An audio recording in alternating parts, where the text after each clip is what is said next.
I'm starting to really enjoy how indie developers are taking the creativity and presentation of retro games and building on those systems. We no longer have to deal with frame drops or sacrifice features due to memory limits. While working within the 8-bit and 16-bit pixel graphics, developers can push what began over 30 years ago with new elements and heightened levels of imagination. Developer High North Studios accomplishes this in their new adventure RPG, SKALD, Against the Black Priory, written by Anders Lordson.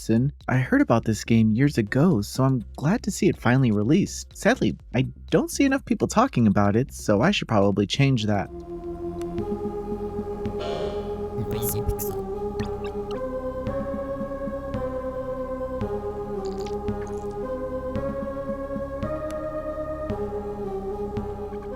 SKALD, Against the Black Priory, aims to be as old school as it comes within its opening moments. Players are able to create a character across several classes and even customize their look and base stats before jumping into the prologue. The opening moments do come with the growing pains, especially if you've been playing more modern games recently. The old school aesthetic does a great job of walking you through the nuances of gameplay in various menus, but the text box delivery makes things more complicated than they probably should be. I found that I learned better through simply playing, and if I needed to understand something like a strange status element or figure out my next steps, I just looked at the options. Anyway, you play as a mercenary who has been hired to find a kidnapped girl who is being held up in the Outer Isles and kept behind the gates of a very dangerous place called Orin. Being an RPG, you can probably guess that the path forward isn't going to be easy, and without warning, your ship is attacked by a sea creature and you wash ashore the island where you must seemingly start your quest with nothing available. As you explore the early areas, it's possible you'll find equipment and maybe even a companion, but there isn't any real direction given to the player. After I explored this area, it became clear to me that this game can be enjoyed in several ways. There's the brute force approach, where you fight everything in sight and kit your team with the strongest equipment.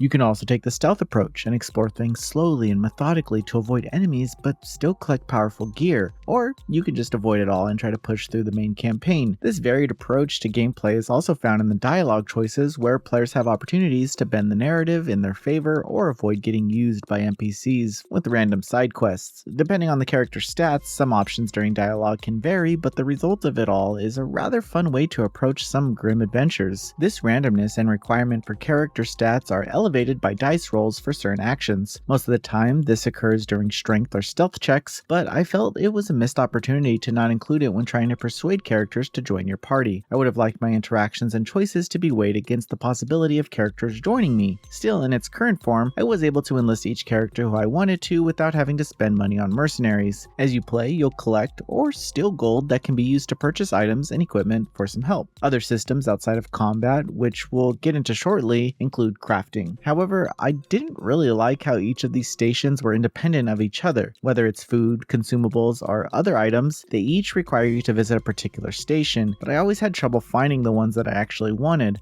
Resting also comes with its own systems, where you can serve food that adds benefits to your party and even select ways your party can earn stats while resting. It becomes more involved in the later hours, but it's definitely something you shouldn't overlook, especially on higher difficulties. Okay, so let's get to the combat. This was a bit of a mixed bag for me in some areas.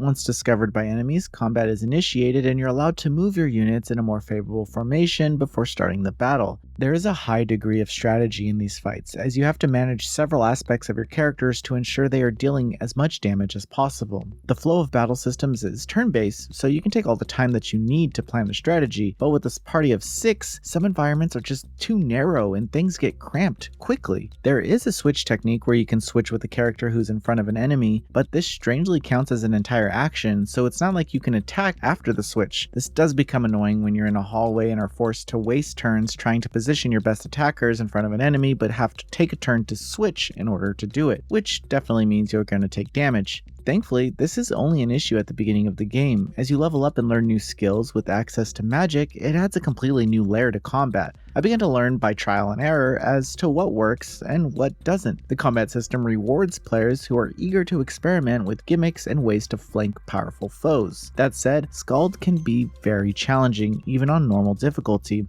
I started the adventure on easy and raised it as I became more aware of strategy, but the level of understanding that you need to be aware of when customizing your party and equipping them for battle is pretty high. Regardless, I was having a lot of fun meticulously planning for battles, but the pool of enemies that you're able to fight against is pretty low. Environments are an entirely different beast. Given that the game is presented in 8-bit graphics, interactable objects can be difficult to see sometimes. The developers sometimes play into this by hiding secret paths, making it possible to find legendary equipment throughout the adventure.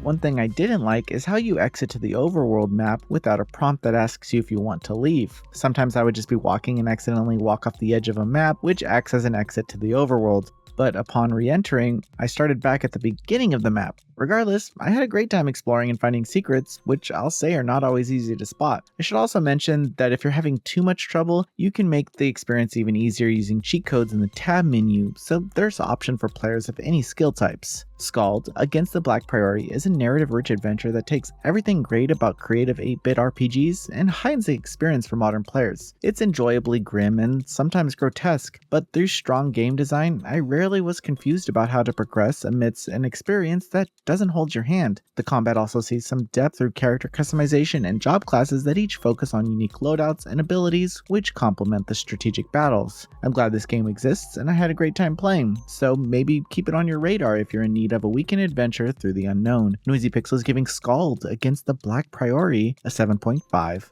out of 10. Thanks for watching. This video is brought to you by our supporters on Patreon. Noisy Pixel is run by a group of gamers providing independent gaming coverage through news, reviews, previews, and more. Check out our Patreon to help support our continued growth, and subscribe to keep up with all our future content.